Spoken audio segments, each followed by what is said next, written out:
Assalamualaikum warahmatullahi wabarakatuh. Waalaikumsalam warahmatullahi wabarakatuh. Di sini dalam acara podcast hari ini, sebelumnya perkenalkan, nama saya Nabil Maulana Majid dari NIM 2511 1744 107. Oke, di kesempatan yang berbahagia ini izinkan saya untuk melakukan podcast bersama Bu Ana. Bu Ana diizinkan untuk memperkenalkan diri, nama dan asal sekolahnya. Baik, bismillahirrahmanirrahim. Assalamualaikum warahmatullahi wabarakatuh. Perkenalkan, nama saya Ana Puspanitia. Saat ini saya mengajar di MIT Bakti Ibu, Jalan Banjararum nomor 1, Kecamatan Taman, Kota Madiun.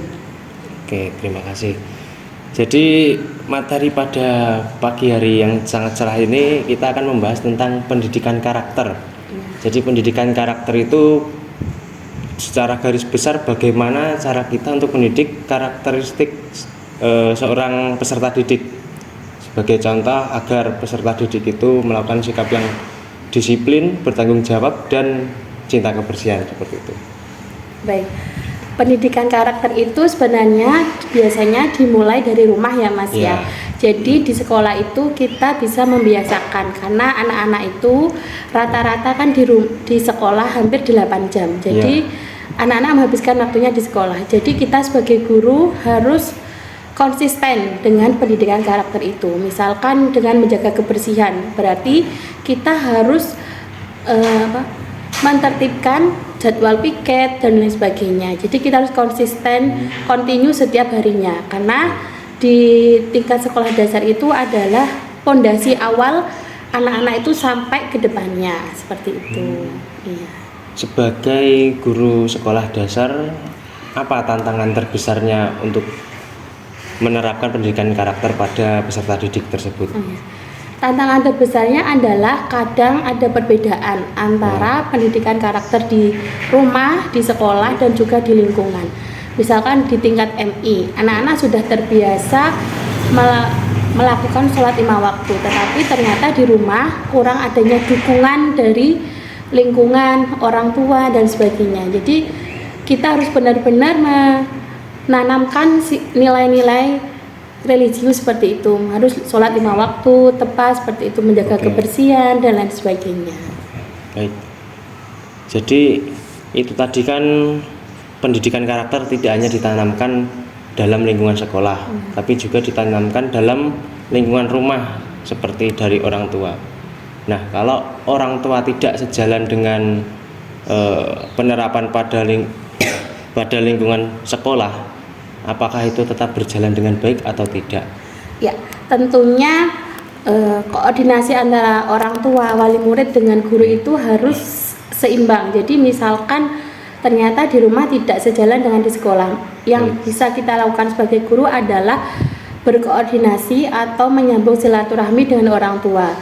Jadi menginformasikan bagaimana kita seharusnya pendidikan karakter itu di sekolah. Salah satunya adalah dengan kegiatan parenting. Parenting atau kegiatan untuk orang tua. Jadi itu nanti ada materi-materi bagaimana seharusnya kita mendidik anak-anak di usia dini, usia remaja, dan juga ketika mereka menganjak dewasa seperti itu. Iya. Berarti itu tadi cara untuk agar seorang tenaga pendidik agar dekat dengan orang tua melakukan sosialisasi, berarti dan menyampaikan materi-materi tadi. Ya, betul sekali. Oke, jadi lebih efisien mana menyampaikan materi-materi atau dengan penerapan secara langsung? Sebagai contoh, guru melakukan kegiatan-kegiatan, misal kebersihan kelas seperti itu, atau hanya sekedar teori atau istilahnya mengomongi peserta didik gitu. Kalau ini lebih terasanya nanti kalau sudah praktik ya, karena kalau soal teori itu kan semua orang bisa bicara. Tapi kalau dengan kedisiplinan, dengan langsung anak-anak praktik di sekolah, itu nanti mereka akan terbentuk karakternya, terbentuk sejak dini. Karena kan biasa kalau kita membiasakan pendidikan karakter dari dini sampai nanti mereka remaja, dewasa, mereka akan tetap melakukan atau mengenang membiasakan dirinya. diri, Ya, ya. seperti contoh kecil membuang sampah pada tempatnya. Sebenarnya itu sederhana, tapi kalau tidak dibiasakan dari kecil, membuang sampah pada tempatnya itu akan susah, karena orang dewasa sendiri pun masih banyak yang melakukan buang sampah sembarangan seperti itu. Jadi memang langsung praktik, jadi tidak hanya teori seperti itu. Berarti sebisa mungkin sejak kecil membiasakan hidup sesuai dengan membiasakan diri. pembiasaan. Ya, seperti itu, pembiasaan karakter seperti itu. Apakah pendidikan karakter di sekolah dasar lebih efektif ditanamkan melalui keteladanan guru dibandingkan ceramah saja? Ya, menurut saya memang harus guru ya yang berawal, karena guru itu artinya kan digugu dan ditiru. Jadi anak-anak kecil itu akan melihat apa yang dilakukan oleh gurunya.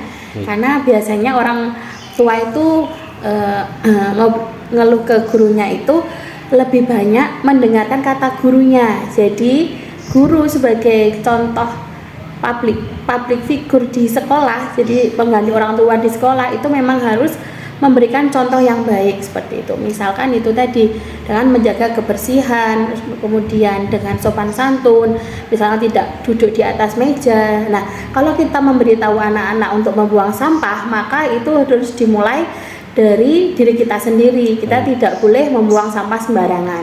Kita tidak boleh duduk di atas meja. Duduk harus di kursi. Seperti itu. Iya. Sebagai guru kan bisa melihat karakteristik peserta didiknya masing-masing. Nah, bagaimana guru bisa menilai keberhasilan pendidikan karakter anak, mengingat bahwa keberhasilan pendidikan karakter itu hanya bisa dilihat dari angka ujiannya? Iya, sebenarnya kalau kemampuan akademik dan sikap karakter itu kan beda ya Mas ya. Jadi kalau sifat sama kemampuan akademik bisa diukur dengan ujian, dengan nilai ulangan dan sebagainya. Kalau karakter itu bisa dilihat dari bagaimana anak-anak itu bertumbuh, mempunyai sikap yang baik seperti itu. Jadi guru akan biasanya mempunyai lembar pengamatan. Jadi peserta didik mempunyai pengamatan, yaitu nilai sikap atau nilai afektif seperti itu. Jadi guru akan mengamati, biasanya ada lembar pengamatan itu, selain penilaian dari guru juga penilaian dari teman sejawatnya. Jadi misalkan Mas Nabil dengan temannya akan dilakukan pengamatan, Mas Nabil mempunyai sikap yang bagaimana, karakternya disiplin atau tidak, seperti itu. Biasanya guru-guru itu mengambil nilainya dari seperti itu. Berarti belum tentu bahwa anak yang cerdas, anak yang ranking 1 itu di dalam dirinya pendidikan karakternya bagus, begitu. Ya. Atau malah sebaliknya, dengan nilai yang mungkin pas-pasan, justru di luar lingkungan sekolah pendidikan karakternya bagus, memiliki sopan santun, tanggung jawab dan disiplin. Iya, betul, bisa disimpulkan seperti itu. Nah, lanjut lagi, bagaimana pendidikan karakter bisa menyesuaikan dengan latar belakang budaya dan nilai keluarga yang beragam? Ya, pendidikan karakter itu bisa menyesuaikan. Jadi anak-anak itu kan lahir dengan latar belakang keluarga yang berbeda. Betul. Ya, latar keluarga yang beragam. Bisa jadi mereka dari budaya ataupun daerah yang berbeda-beda. Jadi kalaupun di sekolah itu karena mempunyai visi dan misi yang jelas dan pendidikan karakter yang jelas, maka mereka akan mempunyai satu tujuan seperti itu. Meskipun nanti kedepannya mempunyai tantangan, karena setiap anak itu kan punya potensi dan ciri khas masing-masing ya. Jadi kita tidak bisa memaksakan, tapi kita bisa membiasakan dari kecil seperti itu. Jadi sebenarnya pendidikan karakter ini juga dilatar belakangi dengan beragam budaya ya. Iya. Misal di lingkungan rumahnya, memang budaya di dalam lingkungan rumahnya itu sebagai contoh menjaga kebersihan, seperti itu. Betul. Oke, baik. Menurut Bu Ana, apa dampak jangka panjang jika pendidikan karakter di sekolah dasar diabaikan atau dijadikan hanya formalitas semata? dampak panjangnya ini yang justru berbahaya ya Mas ya, kalau menurut saya, karena di sekolah dasar itu adalah pondasi awal ya. Jadi anak-anak itu sudah mulai mengerti apa yang mereka lakukan. Dan kalau diabaikan atau cuma sekedar formalitas, menurut saya nanti kedepannya kurang baik. Jadi generasi kedepannya itu akan memiliki sikap yang cuek ya seperti itu, dan mereka sesuai dengan apa yang mereka lakukan, jadi masa bodoh. Jadi menurut saya pendidikan karakter ini memang harus diterapkan, dimulai dari gurunya, lingkungan sekolahnya, dukungan orang tua, dan tentunya adalah kontinuitas. Jadi harus kontinu ya, keberlanjutan untuk anak-anak. Nanti ketika mereka sudah menginjak remaja, mereka akan terbiasa seperti itu tadi, membuang sampah itu menjadi sebuah kebiasaan ya. Kalaupun tidak terbiasa itu nanti akan berat seperti itu. Oke, jadi kesimpulannya dari podcast hari ini itu pendidikan karakter itu wajib ya, wajib ditanamkan pada anak sedini mungkin.